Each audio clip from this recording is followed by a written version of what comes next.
I'm Sage Morrison, 28. And I thought I knew my family until I walked into my own photography studio last Tuesday morning. There, behind my custom-built reception desk, sat my younger sister Willow, reorganizing my client files like she owned the place. My parents flanked her, all three, wearing matching guilty expressions that instantly told me everything I needed to know.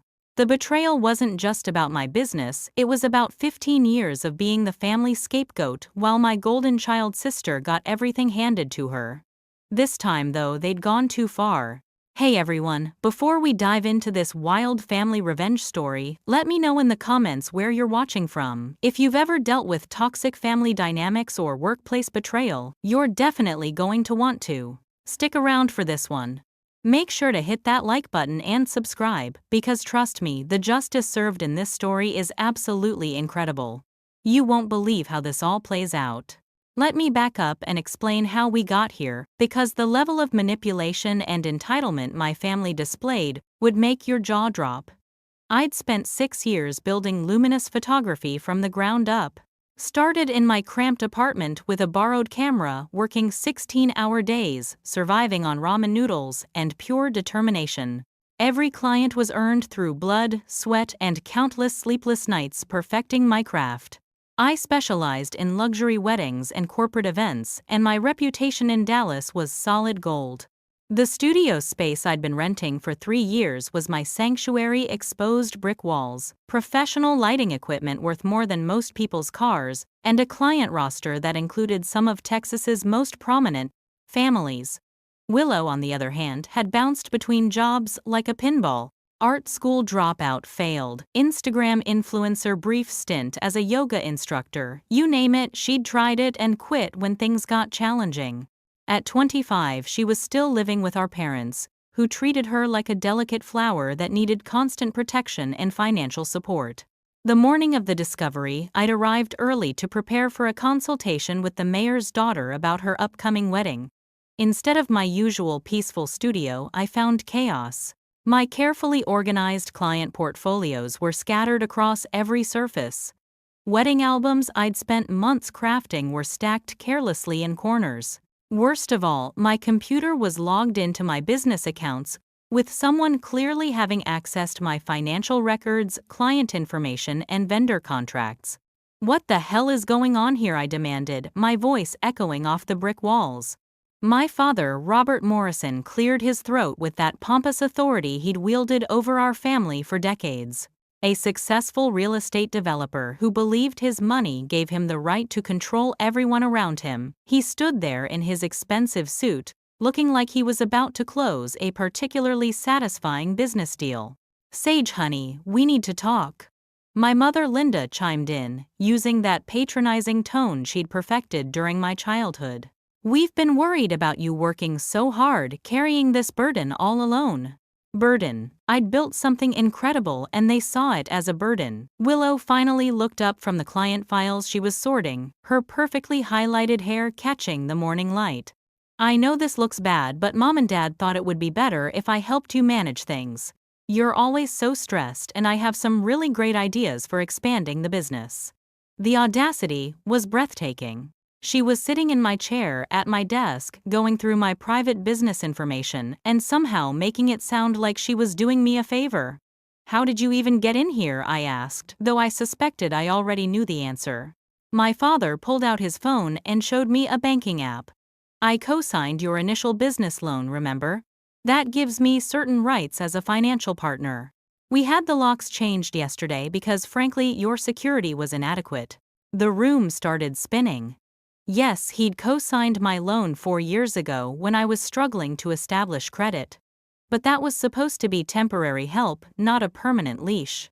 I'd been making payments faithfully and the loan balance was nearly paid off. We've been watching your books, sweetheart, my mother continued, settling into one of my client consultation chairs like she was attending a board meeting. Your profit margins could be so much better with proper family management. Willow has been studying your client base and thinks she could really help streamline operations. I pulled out my phone and started recording a decision that would prove absolutely crucial later. Let me get this straight. You broke into my business, changed my locks, and installed my sister as what my manager, my father, corrected with a smile that made my skin crawl. Partner. We've drawn up some papers that would formalize a family partnership. You'd retain creative control, of course, but Willow would handle the business side. She's got fresh eyes and new energy. Fresh eyes. The same person who couldn't maintain a part-time job at Starbucks was going to handle my six-figure photography business. And what about my current contracts, my vendor relationships, the deposits clients have? Already paid, I asked, trying to keep my voice steady while rage built in my chest. Willow finally stood up, and I noticed she was wearing one of my professional blazers, one I'd specifically bought for client meetings. I've already reached out to several of your upcoming clients to introduce myself. They seemed really excited about having a fresh perspective on their events. My blood turned to ice. Those clients had booked me specifically, had paid deposits based on my portfolio, my reputation, my artistic vision. The legal implications alone were staggering, but beyond that, this was my life's work. They were treating like a family toy to be passed around. You contacted my clients without my permission, I managed to whisper. We're trying to help you, Sage, my mother said, standing up and attempting to put a comforting hand on my shoulder. I stepped back so fast I nearly knocked over a lighting stand.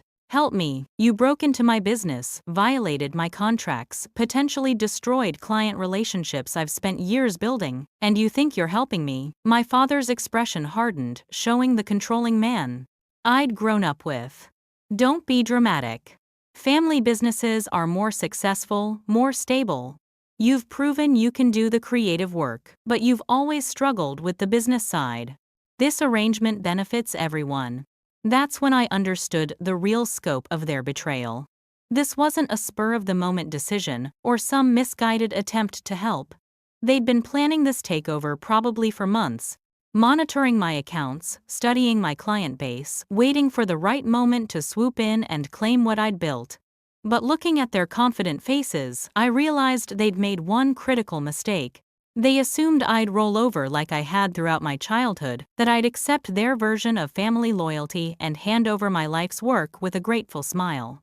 They had no idea who they were dealing with anymore. The moment I understood the full scope of their betrayal, something shifted inside me. The hurt and shock crystallized into something much more dangerous, cold, calculating anger. I'd spent my entire childhood being the responsible one, the one who cleaned up messes, the one who sacrificed for family harmony. Not anymore. You know what I said, forcing my voice to sound calm and reasonable. You're absolutely right. Family businesses can be incredibly successful. My parents exchanged surprised glances, clearly expecting more resistance. Willow actually smiled, probably thinking she'd won some kind of lottery. I'm glad you're being sensible about this, my father said, relaxing his defensive posture. We've already scheduled some meetings with potential new clients for next week. Willow's got some wonderful ideas about expanding into social media photography and maybe some lifestyle branding work. I nodded thoughtfully, still recording on my phone. That sounds really innovative. And I assume you've already worked out all the legal details, updated the business insurance, transferred vendor contracts, notified the state licensing board about the partnership change. The slight hesitation in my father's eyes told me everything I needed to know. They'd focused on the seizure, but hadn't thought through the actual business logistics.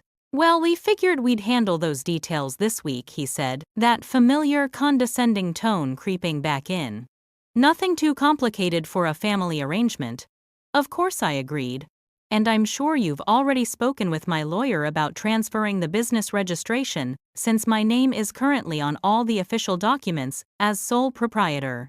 My mother shifted uncomfortably. Sage, you're overthinking this. We don't need lawyers for family business.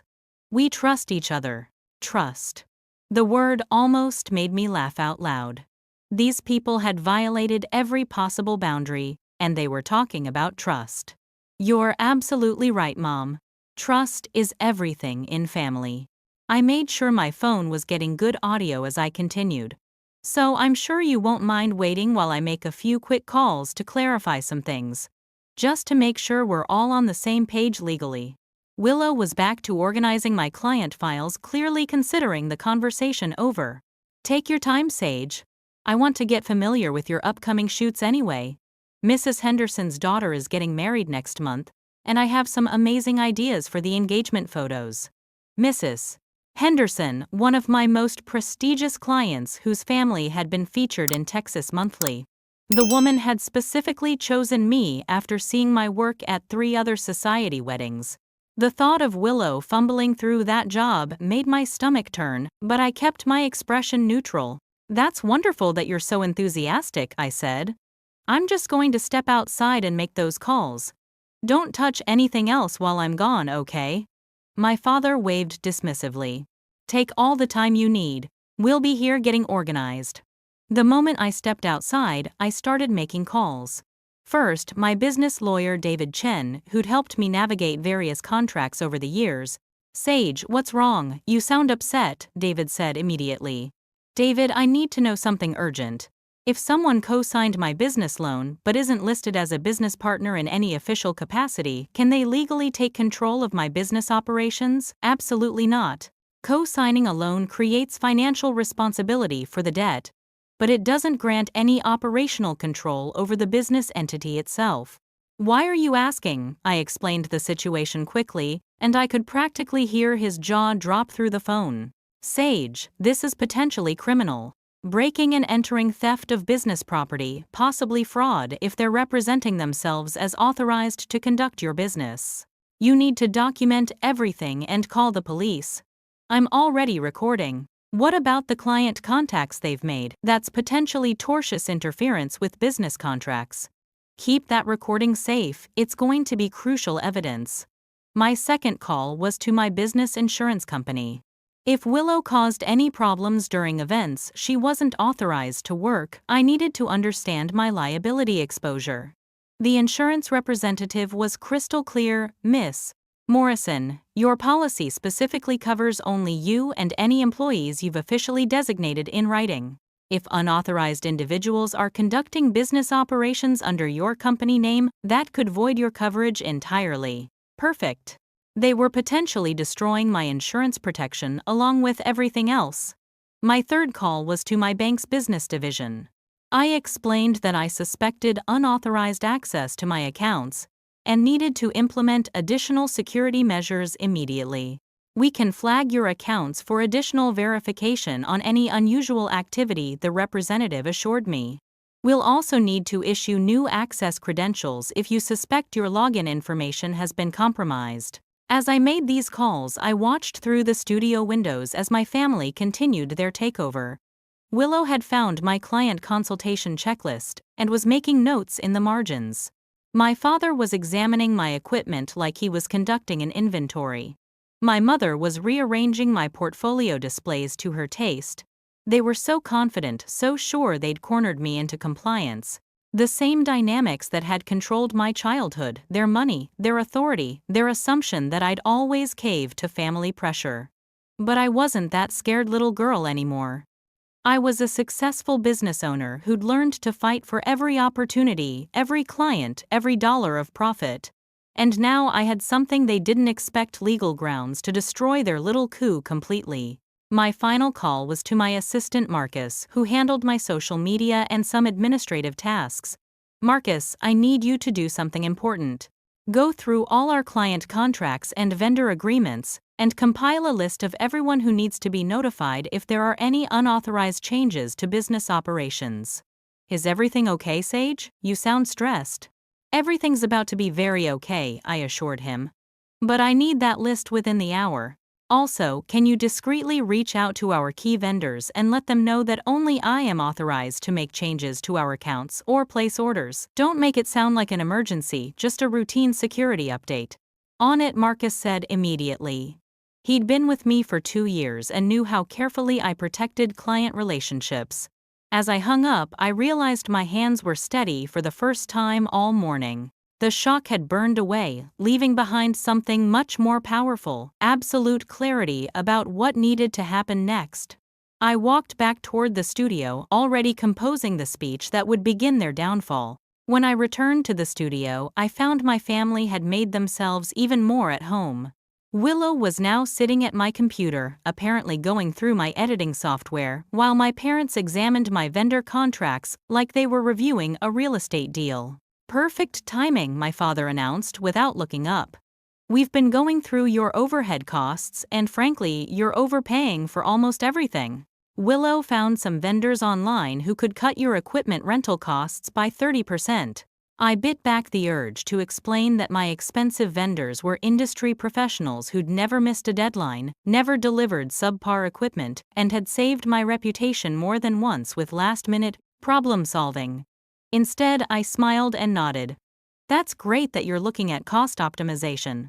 I actually just got off the phone with my lawyer and accountant just to make sure we handle this transition properly.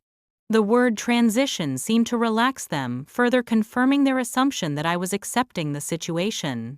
What did they say? My mother asked, finally looking slightly concerned about the legal aspects. Well, there are a few complications we need to address, I said, pulling up a chair like we were having a friendly family meeting. First, my business insurance needs to be updated if Willow's going to be conducting operations. The policy currently only covers me and any employees I've officially designated. Willow looked up from the computer. That's easy enough to fix, right? Absolutely, I agreed. We just need to file some paperwork with the state licensing board, update the business registration, and get Willow added to all the vendor accounts. Oh, and we'll need to notify all existing clients about the partnership change since their contracts are specifically with me as the sole service provider. My father waved dismissively. Bureaucratic nonsense. The clients don't care about paperwork, they just want good photos. You're probably right, I said. But my lawyer was very specific that we need to handle this properly to avoid any legal complications. Especially since some of the contracts involve significant deposits. This got their attention. My client deposits typically ranged from $5,000 to $20,000, representing substantial financial exposure. What kind of complications? My mother asked. Well, if clients have contracted specifically with me and suddenly find themselves working with someone else, they could potentially demand refunds or file breach of contract claims. My lawyer suggested we need written consent from every client before making any changes to their service agreements. I watched Willow's confident expression falter slightly. How many clients are we talking about? Currently booked through the next 8 months, I replied truthfully. About 47 events with total contracted revenue around $300,000. The numbers hit them like a cold shower. They'd been thinking about this as playing house with a cute little photography business, not managing a $250,000 operation with serious legal obligations. I'm sure we can work through those details, my father said, though he sounded less certain than before. Of course we can, I agreed enthusiastically. My lawyer is actually drafting some documents right now. Partnership agreements, liability waivers, client notification letters, all the standard paperwork for this kind of transition. While they absorbed this information, my phone buzzed with a text from Marcus Vendor List sent to your email. Also, 2 clients called asking about partnership changes. Apparently, Willow mentioned it during her introductory calls yesterday. They sounded confused and concerned. Perfect. The evidence was building itself. Oh, that reminds me, I said casually. A couple of clients called Marcus asking about partnership changes. Apparently, word is already getting out. That's actually great, it shows people are paying attention to our business. Willow looked uncomfortable for the first time. I just mentioned that there might be some exciting changes coming. I didn't think it would cause confusion. No, that's good communication, I assured her. Transparency is important. Although my lawyer did mention that we should be careful about how we phrase things until all the paperwork is finalized. Something about not wanting to create contractual confusion. My father was starting to look like a man who'd bitten off more than he could chew. How long does this paperwork process typically take? For a partnership transition of this size, my lawyer estimated about 6 to 8 weeks for all the documentation, licensing updates, and client notifications. Of course, that assumes everyone's cooperative and there are no complications. The timeline clearly wasn't what they'd expected. I could see them envisioning a quick takeover that would be resolved by next week, not a months-long legal process. That seems excessive, my mother said. Surely for a family arrangement, we can move faster. I thought so too, I replied sympathetically. But apparently, when you're dealing with this much contracted revenue and client deposits, the state requires pretty strict documentation. Plus the insurance requirements, vendor contract updates, tax implications. It's more complex than any of us realized. At that moment, my phone rang. Perfect timing, it was David Chen returning my earlier call. "Excuse me, this is my lawyer calling back," I said, stepping away to answer. "Sage, I've been thinking about your situation," David said immediately. "I need to ask you directly, are you planning to pursue criminal charges against your family?" I made sure they could hear my side of the conversation. "That's a really good question. I mean, I want to handle this as a family matter if possible, but I also need to protect my business legally. The breaking and entering alone could be a felony," David continued. "And if they've accessed your financial accounts without authorization, that's potentially identity theft. I strongly recommend we document everything and at least file a police report to establish a paper trail." "I understand. But if we can work out a family solution, you think that would be better for everyone involved?" "Sage, I'm speaking as both your lawyer and someone who's seen these family business situations go very badly. Your family has committed multiple crimes and potentially exposed you to massive liability. Even if you don't want to prosecute, you need to protect yourself legally." "Okay, let me think about it and call you back," I said, making sure to sound torn and uncertain. When I hung up, all three of them were staring at me with very different expressions than they'd worn an hour earlier. "Everything okay?" my mother asked, her voice tight with anxiety. "Oh, you know how lawyers are," I said with a forced smile. "Always thinking about worst-case scenarios. He's just being cautious about liability issues and making sure we protect everyone's interests." But the seed of doubt was planted. I could see them starting to realize that their simple family takeover had criminal and financial implications they hadn't considered. "Maybe we should slow down a bit," Willow said quietly. "I don't want to cause any legal problems." "Don't worry," I told her with what I hoped sounded like genuine sisterly affection. "We're family. We'll figure this out together." The irony wasn't lost on me. They'd used family loyalty to justify their betrayal, and now I was using the same concept to lure them deeper into legal jeopardy. As they exchanged uncertain glances, I realized this was the perfect moment to escalate to the next phase of my plan. "Actually," I said, checking my watch with theatrical concern, "I just realized we have a potential problem. Mrs. Henderson's engagement shoot is supposed to happen tomorrow, and with all these transition discussions, I'm not sure we're properly prepared." Willow's eyes lit up with opportunity. "I could handle it. I've been studying your portfolio and I have some really creative ideas." "That's wonderful," I replied, pulling out my tablet to show her the contract details. "It's just that Mrs. Henderson specifically requested me because of the work I did for the Patterson wedding last spring. But I'm sure she'll understand about the partnership change."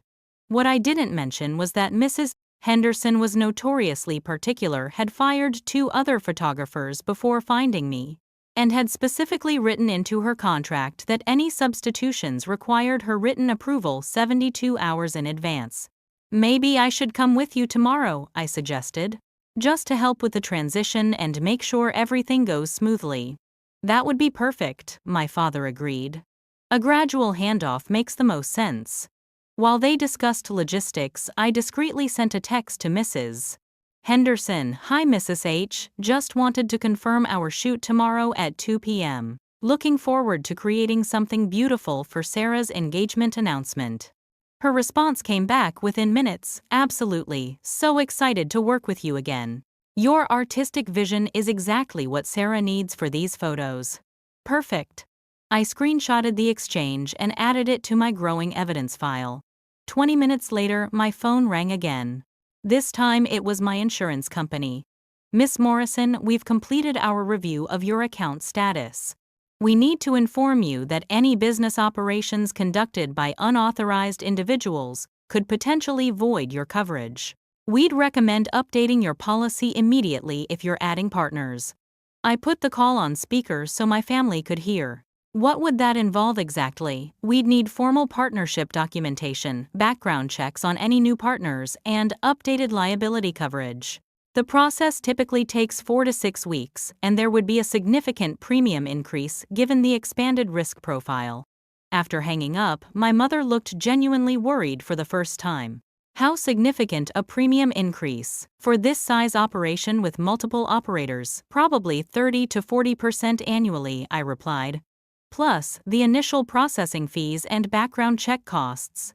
The numbers were adding up in ways they hadn't anticipated. What started as a simple family takeover was revealing itself as a complex, expensive, and legally risky endeavor. Maybe we're rushing this, my father admitted reluctantly. Perhaps we should take a few weeks to plan properly. This was the opening I'd been waiting for. You know what, you're absolutely right. This is too important to rush. I stood up with sudden decisiveness. Let's table the partnership discussion for now, and focus on making sure current operations run smoothly. Before anyone could object, I walked to my desk and began efficiently gathering my essential items: camera equipment, laptop, client files, backup drives. I'll work from home for the rest of the week while you all research the legal requirements. That way Willow can get familiar with the studio space without me hovering. That sounds reasonable, my mother said, clearly relieved to postpone the complex legal discussions. Just one small thing, I added casually while packing my gear. Since I'm still legally responsible for all current contracts until we formalize the partnership, I need to maintain control of client communications and financial transactions. Just to protect everyone from liability issues, I changed the passwords on my computer and business accounts while they watched, explaining it as a temporary security measure during the transition. They couldn't object without admitting they'd already violated my security. As I packed, I called Marcus on speaker. Hey, can you send me the client contact sheet? I want to reach out personally to let everyone know we're exploring some exciting changes, but that their current contracts remain exactly as agreed. Of course, Marcus replied.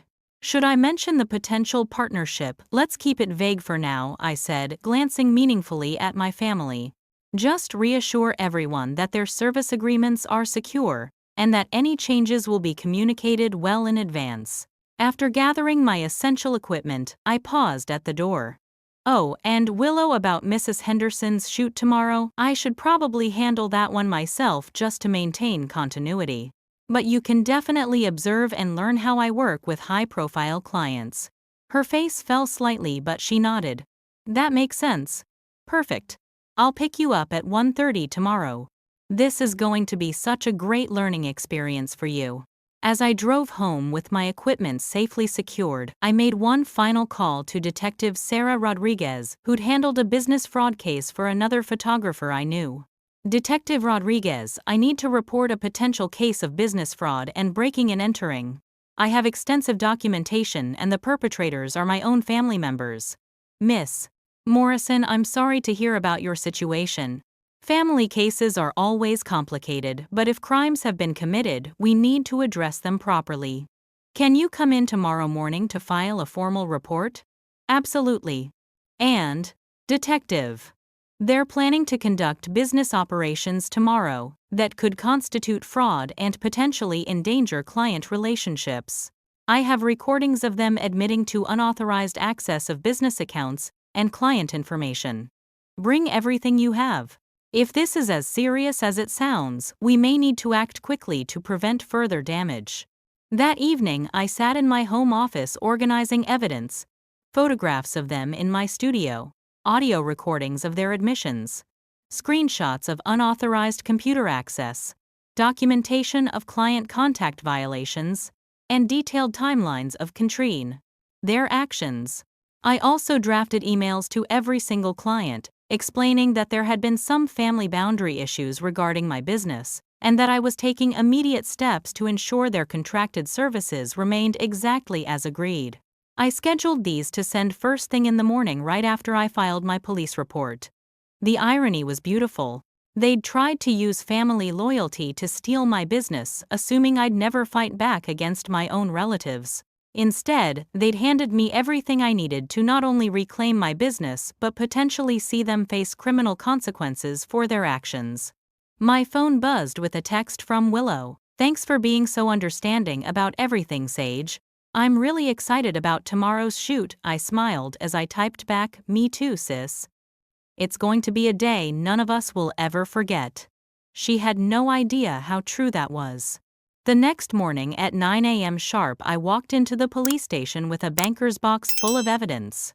Detective Rodriguez was exactly as professional as I'd hoped, thorough, methodical, and clearly experienced with complex fraud cases. "Let's start with the unauthorized entry," she said, reviewing my documentation. "You have recordings of them admitting they changed your locks without permission." "Multiple recordings," I confirmed, playing back my father's casual admission about having the locks changed and his claim that co-signing a loan gave him operational control. Detective Rodriguez shook her head. "Co-signing creates debt responsibility, not business ownership. This is definitely criminal trespass, potentially burglary depending on what they accessed."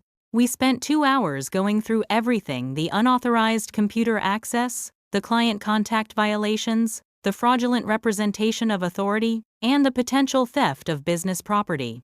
By the end, she had enough evidence to pursue multiple felony charges. "Miss Morrison, I want to be clear about something," Detective Rodriguez said as we wrapped up. "These are serious crimes even when committed by family members. Are you prepared for the potential consequences of filing these charges, Detective? They didn't hesitate to potentially destroy my business and client relationships. I won't hesitate to protect what I've built legally." "Understood. We'll start with executing a search warrant to document the current state of your business premises and secure any additional evidence. Can you meet us there at 2 p.m.? Perfect timing." That would be right when Willow expected me to pick her up for the Henderson shoot. Instead of picking up Willow, I arrived at my studio with 3 police officers and a search warrant. Through the windows, I could see my family inside, apparently conducting some kind of planning meeting around my client consultation table. The look on their faces when Detective Rodriguez knocked on the door was absolutely priceless. "Dallas Police.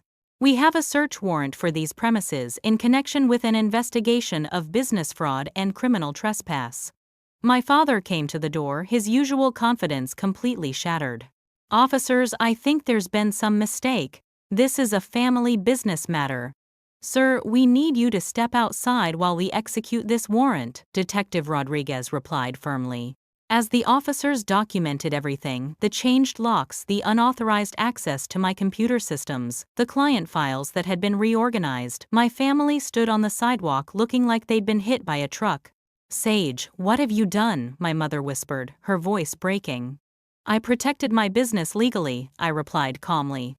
"The same business you tried to steal illegally." Willow was crying, now finally understanding the magnitude of what they'd done. "I thought we were helping you. I thought this was what families do." "Families support each other," I said. "They don't break into each other's businesses and commit fraud." My father, even in crisis, couldn't resist trying to maintain control. "This is ridiculous, Sage. We can work this out without involving the police." "The time to work things out was before you committed multiple felonies," Detective Rodriguez interjected. "Mr. Morrison, you're under arrest for criminal trespass, unauthorized access to a computer system, and fraud."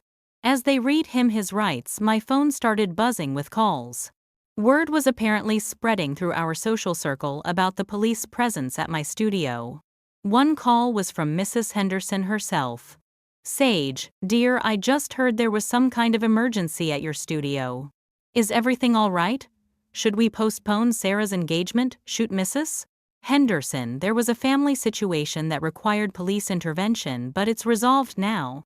If you're comfortable proceeding, I can absolutely handle Sarah's shoot this afternoon. In fact, after this morning's stress, creating something beautiful would be exactly what I need." "You poor thing. Of course we'll proceed. Sarah's been looking forward to this for weeks."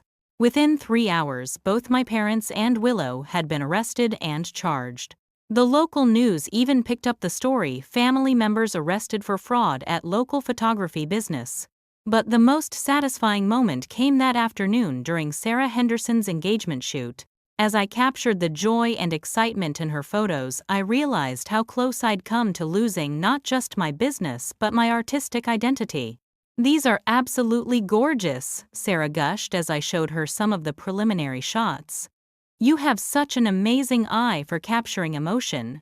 "Thank you," I replied, meaning it more deeply than she could know. Sometimes you have to fight for what you love. That evening, I received a call from my parents' lawyer. Apparently, they'd pooled resources to hire representation. The lawyer's tone was conciliatory, clearly hoping to negotiate some kind of plea agreement that would minimize criminal consequences. "Miss Morrison, my clients are willing to make full restitution for any damages and formally apologize for their actions.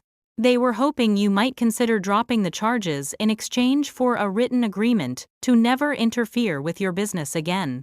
"That's an interesting offer," I replied thoughtfully. "But I'm curious, what restitution are they proposing for the potential loss of client relationships, the damage to my professional reputation, and the violation of trust that took 6 years to build?" The lawyer hesitated. "What would you consider appropriate compensation?" I'd already thought about this extensively. "Complete payment of the remaining business loan balance they co-signed, which removes their last financial connection to my business, plus $50,000 for business damages and emotional distress. And they each complete 100 hours of community service related to small business support." "That's substantial," the lawyer admitted. "So was their crime," I replied. "They can accept those terms and plead guilty to misdemeanor charges, or we can proceed with the felony prosecution and let a jury decide what justice looks like." The choice was theirs, but either way, my business was secure, my boundaries were established, and my family had learned that their golden child favoritism and financial manipulation had consequences. Justice, it turned out, was even sweeter than revenge. 6 months later, I'm sitting in my expanded studio space, yes, expanded, reviewing the most successful year in my business's history. The criminal charges against my family were ultimately resolved with plea agreements that included the restitution I'd demanded, plus a formal restraining order prohibiting them from coming within 500 feet of my business. The $50,000 settlement allowed me to not only pay off the business loan completely, but also invest in new equipment and hire 2 additional photographers. What my family intended to steal became the foundation for unprecedented growth. But the most unexpected gift came from the community response to my story. Word spread through Dallas's business community about a young entrepreneur who'd successfully defended her company against family fraud. I received calls from other small business owners sharing similar stories, referrals from people who admired my determination, and speaking invitations to discuss business security and family boundary setting. The Henderson wedding last month was absolutely spectacular, and Sarah specifically thanked me for fighting for my art during her reception speech. Mrs. Henderson has since referred 4 other high-profile families to my studio, citing my integrity under pressure as a key factor in her recommendations. Marcus has become my official business manager, a promotion he's earned through his loyalty and competence during the crisis. His first major initiative was developing a comprehensive security protocol that's become a model for other creative businesses in our area. "You know what's crazy?" Marcus said yesterday while reviewing our booking calendar. "We're actually booked further out now than we ever were before the whole family situation." He's right. The attempted takeover ironically forced me to systematize and professionalize my operations in ways I'd been putting off. The legal documentation required for the criminal case became the foundation for more robust business practices. I've also discovered the power of chosen family. My photography mentors, vendor partners, and longtime clients rallied around me during the legal proceedings. Jennifer Walsh, a wedding planner I've worked with for 3 years, actually testified as a character witness about my professionalism and artistic integrity. "What your family did was criminal," Jennifer told me after the final court hearing. "But watching you handle it showed everyone in this industry what real strength looks like." The relationship with my biological family remains complicated. My parents send occasional texts that mix apology with self-justification. They're sorry for the misunderstanding but still believe they were trying to help. Willow has been the most genuinely remorseful, though her apologies are colored by surprise that actions have consequences. Last month, Willow called asking if she could visit my studio just to see how well you're doing. I declined politely but firmly. The restraining order gives me legal protection, but emotional boundaries require ongoing vigilance. I understand you're sorry, I told her during that call. But understanding consequences is different from accepting them. You're not entitled to forgiveness just because you regret getting caught. The hardest part hasn't been the business recovery, it's been recalibrating my understanding of family loyalty. I spent 28 years believing that love meant tolerance for boundary violations, that family meant automatic forgiveness for betrayal. Now, I understand that real love includes respect, and real family means people who support your growth rather than trying to control it. My chosen family of mentors, friends, and business partners has proven more reliable than the people who shared my DNA. I've started speaking at small business conferences about family dynamics in entrepreneurship, and the response has been overwhelming. Apparently, family interference in business ventures is far more common than anyone discusses publicly. The hardest business decisions aren't about money or strategy, I told an audience of women entrepreneurs last week. They're about protecting your vision from people who claim to love you but can't respect what you've built. After my presentation, a young woman approached me with tears in her eyes. My mother-in-law keeps trying to help with my catering business by offering unsolicited advice to my clients. I thought I was being ungrateful by wanting her to stop. These conversations remind me that my story isn't unique, it's just unusually dramatic. Families use guilt, obligation, and financial manipulation to control adult children's lives all the time. Most people just don't have the resources or determination to fight back legally. The photography business continues thriving beyond my wildest projections. Last week, I hired a third photographer, and we're considering opening a second location. The irony is perfect. My family's attempt to take control of a small operation inadvertently catalyzed its transformation into a genuinely substantial enterprise. But success isn't just measured in revenue growth. It's measured in the freedom to make creative decisions without consulting people who view my work as their property. It's measured in client relationships built on respect rather than family politics. It's measured in sleeping peacefully, knowing that my business security depends on my own competence rather than other people's whims. My studio walls now display not just my photography work but also the framed business license, insurance certificates, and legal documents that represent my complete independence. Every client who walks through the door sees evidence of a business built on professional foundations rather than family dynamics. Tonight, I'm editing photos from yesterday's wedding, a young couple who specifically chose my studio because of our reputation for artistic integrity and professional reliability. As I enhance the images of their joy, I'm reminded that the best revenge isn't just personal vindication. The best revenge is building something so beautiful, so professionally excellent, and so personally fulfilling, that the people who tried to steal it realize they never understood its value in the first place. Looking at these photos, I see not just successful business documentation, but proof that protecting your dreams from the people who claim to love you isn't selfish, it's essential. So here's my question for all of you watching. Have you ever had family members try to control or take credit for something you built yourself? How did you handle it when people who were supposed to support you became the biggest threat to your success? I'd love to hear your stories in the comments below. Hit that like button if this resonated with your own experiences with family boundaries and business protection.